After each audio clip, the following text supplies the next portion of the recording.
கிறிஸ்துவுக்குள் அன்பானவர்களே, இன்றைய காலை வேத தியானம் நீதிமொழிகள் 17:20.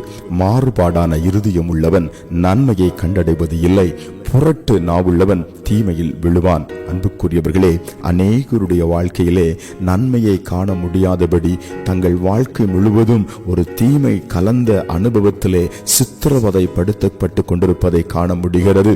ஒரு பக்கம் பிசாசானவன் தீமையை உருவாக்கி கொண்டிருக்கிறான், தங்களுடைய பாவங்கள் தீமையை உருவாக்கி கொண்டிருக்கிறது.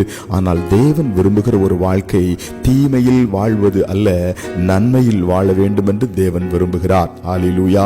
ஏன் தீமை நம்மை சூழ்ந்து கொள்கிறது?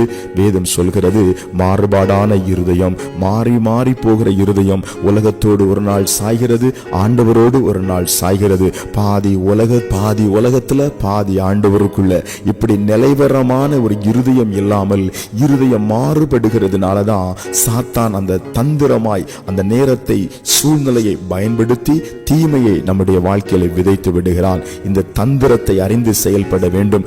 மாறுபாடான இருதயம் நமக்கு இருக்கவே கூடாது.